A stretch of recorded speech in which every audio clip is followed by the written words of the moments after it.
Good morning बच्चों। 10th class. इसके पहले वीडियो में आपने सिलाई किट के बारे में पढ़ा, सिलाई किट की आवश्यक सामग्री और मशीन के बारे में पढ़ा, सुइयाँ क्यों टूटती है, धागा क्यों टूटता है। अब कपड़े की सिलाई आती है तो सिलाई के लिए सबसे पहली चीज़ है नाप। नाप अगर सही होगी तो कपड़ा कितना भी सस्ता हो, कपड़ा देखने में सुंदर लगेगा और सही फिटिंग का बनेगा। जब कपड़ा सही फिटिंग का बनता है तभी पहनने वाले के ऊपर वह सही भी लगता है।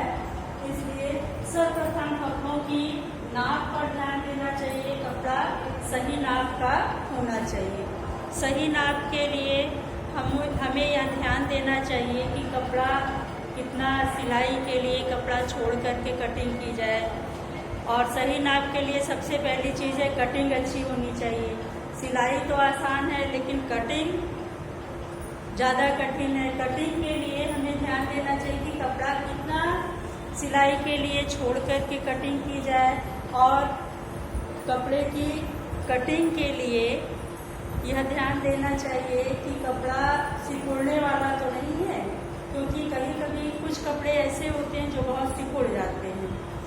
सिकुड़ने वाले कपड़े हमेशा 4-6 घंटे पहले भिगो कर रख दिए जाते हैं। जैसे लट्ठा है, मार्किन है, जीन इत्यादि का कपड़ा है, ये बहुत अधिक सिकुड़ता है। तो ऐसे कपड़ों को पहले उसकी सिकुड़न दूर करने के लिए उसे भिगो देते हैं। 4-6 घंटे वो पानी में भीगे रहते हैं तो जितना सिकुड़ना होता है सिकुड़ जाते हैं। उसके बाद उसे प्रेस कर दिया जाता है। प्रेस करने के बाद तब कटिंग की जाती है। और अगर सही कटिंग की जाएगी, सही नाप के अनुसार सही कटिंग की जाएगी तो कपड़ा सुंदर लगेगा। सिलाई करने के बाद फिटिंग अच्छी आती है और पहनने वाले का व्यक्तित्व निखरता है। इसलिए कपड़े की सर्वप्रथम नाप उचित होनी चाहिए। नाप के लिए 2 बातों का ध्यान रखना चाहिए। सिलाई और कटाई के बीच में ये संबंध होना चाहिए कि सिलाई के लिए कितना कपड़ा छोड़ा जाए, फिर सिकुड़न के लिए कितना कपड़ा छोड़ा जाए।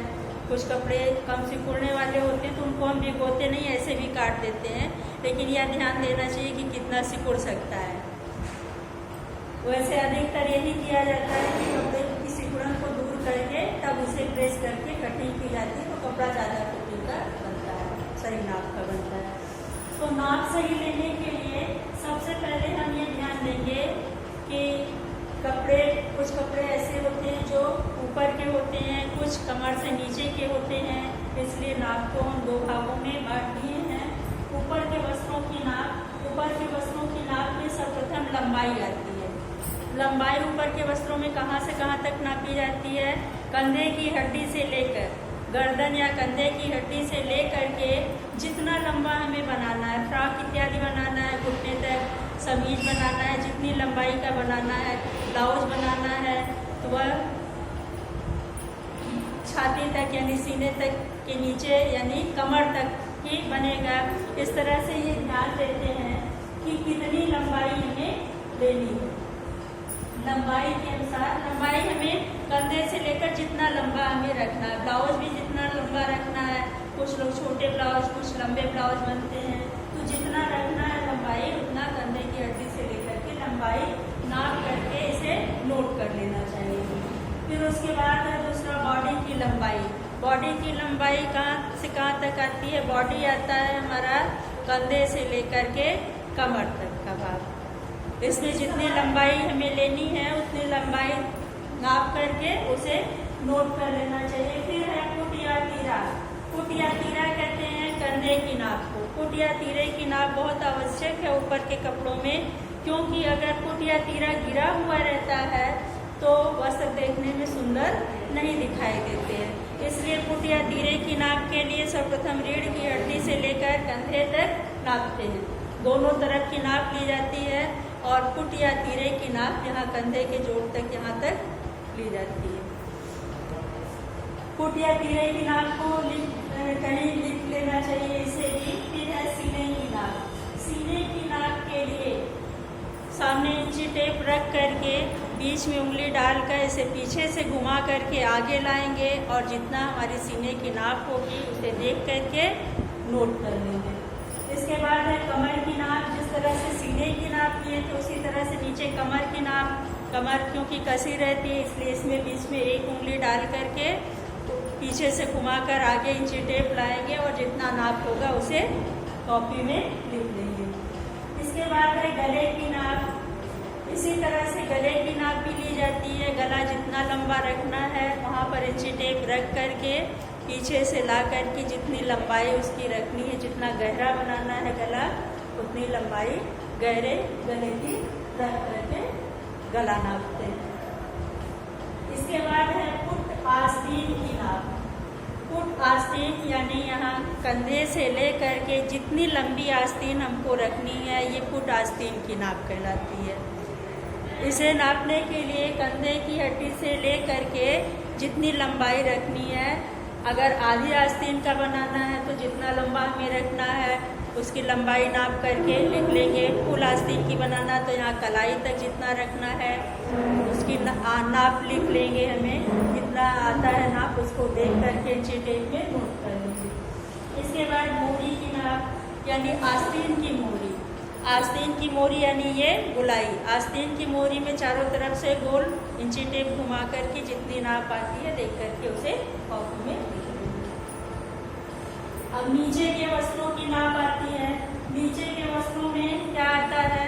पैजामा है, पैंट है या फिर सलवार है लड़कियों का, और भी कई तरह की सलवारें आजकल चली हैं, वो सब नीचे के वस्त्रों की नाप है। नीचे के वस्त्रों में कमर से ले करके जितनी लंबाई रखनी, अगर नेकर है तो वो हाफ रहेगा, फुल पैंट या पैजामा है तो फुल रहेगा। जितनी लंबाई आती है उसको देख करके लिख लेते हैं। अगला है पायचा। पायचा कहते हैं मोहरी के घेर को।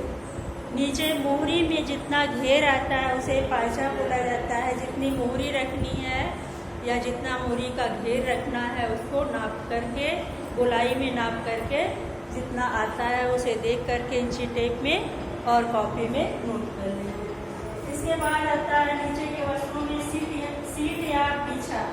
सीट कहते हैं कमर, सीट कहते हैं ये कूल्हे के भाग को।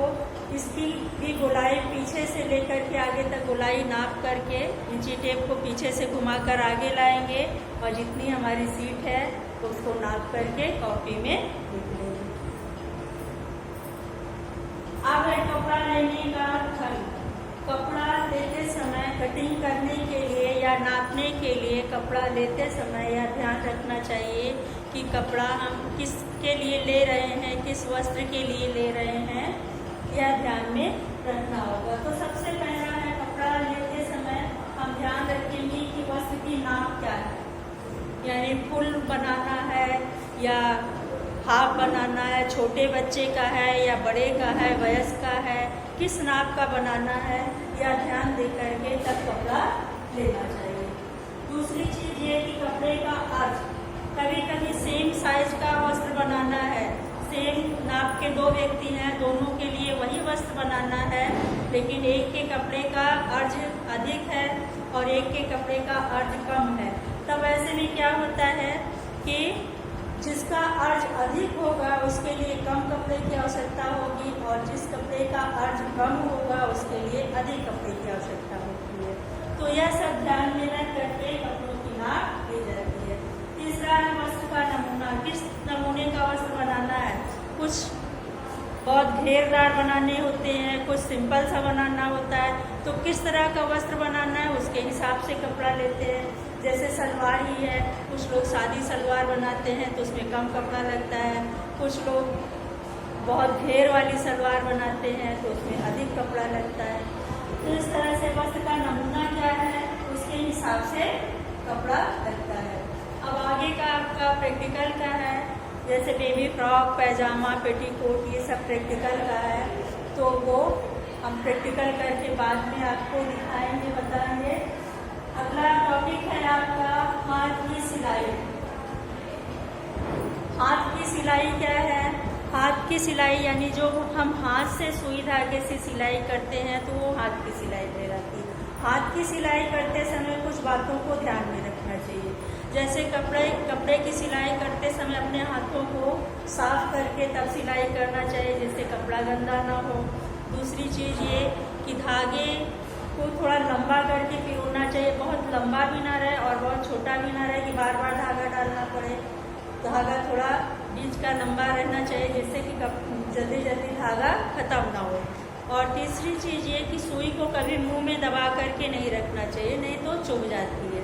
सुइयों को हमेशा पिन कुशन में लगा करके रखना चाहिए। अब हाथ की सिलाई के प्रकार हैं। हाथ की सिलाई कितने प्रकार की होनी चाहिए?